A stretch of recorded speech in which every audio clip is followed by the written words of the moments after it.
అందరూ ఎలా ఉన్నారు? బాగున్నారు కదా? నేను బాగున్నాను ఫ్రెండ్స్. ఇవాళ లక్ష్మీదేవి రూపులతో వచ్చేసినాయి మనకి జ్యువెలరీ. ఇదిగోండి, పెండెంట్ కూడా లక్ష్మీదేవి, పక్కన ఉన్న అన్ని లక్ష్మీదేవి రూపులు ఫ్రెండ్స్. చూడండి ఎంత చక్కగా ఉన్నాయో. వీటిలో 4 కలర్స్ ఉన్నాయి. ఇదిగోండి, ఇది రెడ్ కలర్, తర్వాత వస్తుంది బ్లాక్ కలర్ వస్తుంది. చూడండి బ్లాక్ కలర్ కూడా చాలా బాగుంది. మొత్తం లక్ష్మీదేవి రూపులు, అలాగే లక్ష్మీదేవి పెండెంట్ ఫ్రెండ్. ఇది కూడా చాలా బాగుంది కదా కలరు. నెక్స్ట్ వచ్చి పింక్ కలర్ వస్తుంది. చూడండి ఫ్రెండ్స్, డైలీ వేర్గా అయినా యూస్ అయిపోతుంది, ఫంక్షన్స్కైనా చాలా బాగుంటుంది.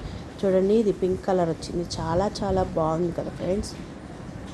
మొత్తం అటు ఇటు లక్ష్మీదేవి రూపులను, మిడిల్లో లక్ష్మీదేవి పెండెంట్ కలిసి వచ్చింది కదా, చాలా బాగుంది. ఇప్పుడు వచ్చేది గ్రీన్ కలర్ ఫ్రెండ్. చూడండి, చాలా బాగున్నాయి కదా, చాలా చాలా లుక్ వచ్చాయి. ఈ వీడియో కానీ మీకు నచ్చినట్లయితే లైక్ చేసి, షేర్ చేసి, సబ్స్క్రైబ్ చేసుకుని ప్లీజ్ సబ్స్క్రైబ్. వాటి కామెంట్ ద్వారా కామెంట్ చేయండి. అలాగే లైక్ చేసి, షేర్ చేసి, సబ్స్క్రైబ్ చేసి.